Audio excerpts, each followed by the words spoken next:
Welcome to this deep dive. Today, we're looking into a really pivotal time in American history, the 1960s and the era of counterculture. Yeah, it's a fascinating period. We've got some great material that really gives a feel for the massive social and cultural shifts happening then.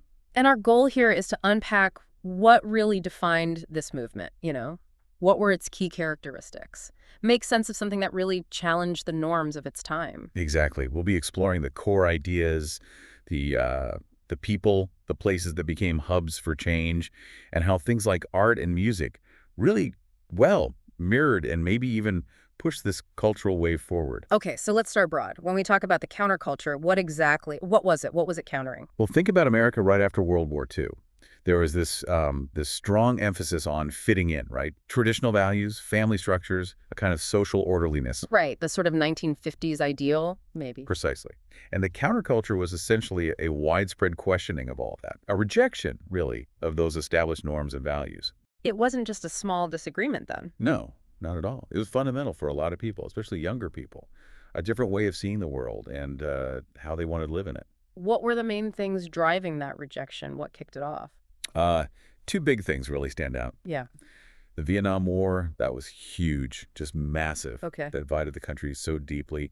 And for many young people, it just symbolized a broken system, Yeah. a government maybe they couldn't trust. And the second thing. Alongside that, you had the civil rights movement really gaining steam. And that was highlighting these deep systemic inequalities in American society. So the counterculture kind of drew energy from both of those, the desire for peace and for equality. Absolutely. It wasn't just about being against something like the war. It was also about actively trying to find or even create a better way, a more just way. So more than just protests and marches in the traditional sense, it was also about building something new. Exactly. A really key part was rejecting materialism. The whole idea that happiness comes from piling up money and stuff. Right. Instead, the focus shifted towards values like, well, peace, love, community, maybe a more spiritual or introspective way of living. And that led to some pretty interesting experiments in living, didn't it? Like alternative lifestyles. Oh, definitely. Experimentation was like a hallmark. People started trying out communal living, sharing resources, sharing responsibilities. That was pretty radical compared to the individualistic norm. Going against the grain. Totally. And there was a big push for more personal freedom, too. How people dressed, how they looked, their relationships, just their whole approach to life. Yeah. Much less rigid. Which brings us, I guess, to the hippies. For a lot of people, that's the image that comes to mind first. What defined the hippie subculture within this bigger counterculture? Right. The hippies were definitely a very visible, very prominent part of it. And the look was iconic, wasn't it? Long hair for men and women, colorful, often flowing clothes. A clear break from the suits and crew cuts. Exactly. It was a deliberate statement. Rejecting those conservative styles, it was visual shorthand for their values. And what were those core values? Peace, love, harmony. Those were central. A real deep desire for a more peaceful world, emphasizing understanding between people, and just rejecting that pressure to conform, to fit into neat little boxes. Did that rejection extend to things like jobs and money? Yeah, often it did. Many hippies actively turned away from, consumer culture and the whole 9-to-5 career path. So what did they do instead? They often looked for simpler ways to live, maybe rural communes, sometimes focusing on art or crafts, things not necessarily driven by profit. Living in the moment, valuing experiences over possessions, that was a big part of it. There was also this whole aspect of exploring consciousness, sometimes through psychedelic drugs. How did that fit in? Yeah, for a part of the hippie scene, exploring consciousness was definitely significant. Some did experiment with psychedelics like LSD, marijuana. Why? What was the idea there? The belief for some was that these substances could, open up new perspectives, expand understanding of the self, maybe even offer spiritual insights. But that wasn't everyone, right? Oh, definitely not. It's important to remember that was a controversial aspect even within the counterculture.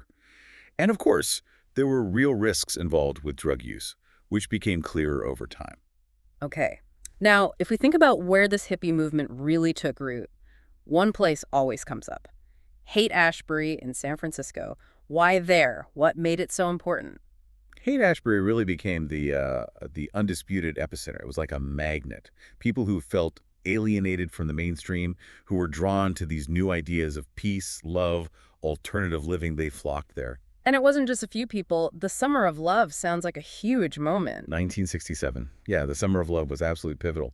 Haight-Ashbury just saw this massive influx of young people, thousands upon thousands, drawn by this promise of, community, freedom, a shared vision. It became famous, like internationally. It did. It became the symbolic heart of the whole counterculture movement, really. What was it actually like on the ground then? What was the vibe? It was just this melting pot. You had communal houses, a very open attitude towards drug experimentation, and this incredibly vibrant art scene. Music everywhere, street art, just a real sense of anything goes, trying new things. Sounds intense. It was. It really captured the spirit of rejecting convention. Absolutely. A powerful symbol of that counterculture spirit, rejecting the old ways, embracing experimentation, trying to build community. It represented the dream and maybe, eventually, some of the difficulties too. Let's shift gears a bit to art. The material mentions pop art. How does that connect? It seems kind of different from hippies and communes. Well, pop art was also a kind of rebellion, but within the art world itself. It challenged the traditional ideas of what serious or high art was supposed to be. How so? By using imagery straight from popular culture, from everyday life, things like comic strips, advertisements, soup cans, celebrity photos, stuff that was usually seen as, lowbrow or commercial. So instead of landscapes or abstract shapes, they painted Campbell's soup cans. Exactly. Andy Warhol is the classic example, right? His soup cans, his Marilyn Monroe portraits, he took these things from mass media and consumer culture and put them right into the gallery. Was it celebrating that stuff or critiquing it? That's the interesting thing. It was often ambiguous, maybe a bit of both, a kind of detached observation, holding a mirror up to this consumer society and the growing obsession with fame. It definitely made people look twice at things they took for granted. And Roy Lichtenstein, he did the comic book style. Yeah, Lichtenstein blew up comic book panels complete with the dots and speech bubbles into these huge paintings. It brought mass media aesthetics right into the fine art world. So it's challenging the art establishment. Definitely. But it also tapped into that counterculture vibe of questioning values, engaging with modern life, maybe being a bit playful and rebellious about it all. It reflected the changing times in its own way. Okay, now, music. You really can't talk about the 60s without talking about the Beatles, can you? Their journey seems to perfectly capture these shifts. Oh, absolutely. The Beatles were more than just a band. They were a cultural force. And their evolution, musically and culturally, really does track with the counterculture's development. They started out pretty straightforward pop, right? I want to hold your hand and all that. Yeah, early Beatles were catchy, tight pop songs. But then, pretty quickly, they started experimenting, exploring. Their sound just exploded outwards. Into what kinds of things? Incorporating psychedelic sounds, influences from Indian music, using the studio in new ways, writing much more abstract or introspective lyrics, albums like Revolver and Sip Pepper's Lonely Hearts Club Band, just revolutionary. And Spit Peppers especially feels like peak counterculture aesthetic. Totally. The whole package, the music, the cover art, the concepts, it captured that spirit of experimentation and breaking boundaries. And there were the interpretations around drugs, like Lucy in the Sky with Diamonds. Right. That song was widely seen as a reference to LSD. I mean, the initials are right there, though the band gave other explanations too. But whether it was intended or not, people made that connection. They did. And that linked the Beatles, in the public mind, to the more experimental consciousness-expanding side of the counterculture. But beyond specific songs or drug links, their overall message seemed to fit too, didn't it? Absolutely. Especially later on, their messages about peace and love really resonated deeply with the anti-war feelings and the sort of utopian ideals of the counterculture. They became huge icons for that generation. Okay, last big piece here, Woodstock. For so many, that's the event. What made it so iconic? Yeah, Woodstock. August 69, up in Bethel, New York. The full name was the Woodstock Music and Art Fair, and the tagline was 3 days of peace and music. And it drew a lot of people. An unbelievable number. They expected maybe 50,000, perhaps a bit more. Over 400,000 actually showed up. It was just this massive, almost spontaneous gathering. Wow, just overwhelming numbers. Completely overwhelmed the organizers.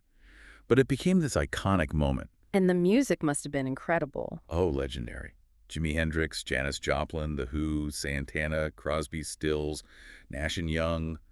I mean, just a who's who of the biggest artists of the era, all playing in this one muddy field. So what did it come to symbolize? Why is it still talked about? It really became the ultimate symbol of the counterculture's highest ideals, peace, love, community, all brought together by music.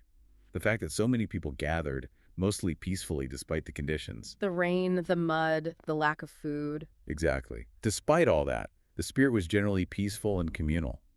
It seemed like proof for a moment that this vision of a different way of being together could actually happen on a massive scale. But it wasn't all smooth sailing, was it? You mentioned the conditions. No, definitely not.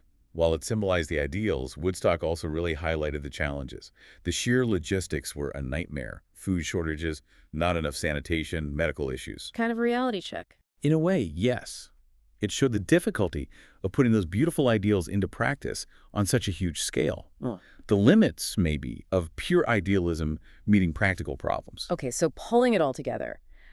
If we look back at this whole era of counterculture, what are the key cultural characteristics that really stand out? I think fundamentally it was defined by this deep questioning of authority and tradition, a huge emphasis on individualism, but also on community, personal freedom, exploration, finding alternative ways to live. And we saw that in... In the hippie subculture, definitely. In the art, like pop art challenging norms. In the music, with bands like the Beatles evolving and reflecting the times. And in these big moments like Woodstock, that tried to embody those ideals. It was driven by this desire for something different than the mainstream. Yeah, a search for peace, for equality, for a more maybe meaningful life beyond just materialism and fitting in. It was a period of intense social and cultural experimentation. From tiny scenes in places like Haight-Ashbury to these enormous events like Woodstock, and through the art and music that still resonates, it clearly left a huge mark. Oh, absolutely. You can still trace the impact today in attitudes towards social issues, personal expression, art, music, even how we think about things like environmentalism or consumer culture.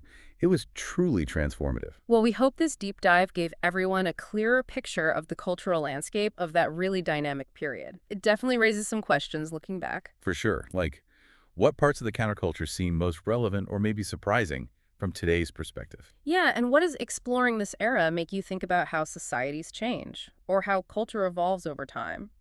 Lots to think about.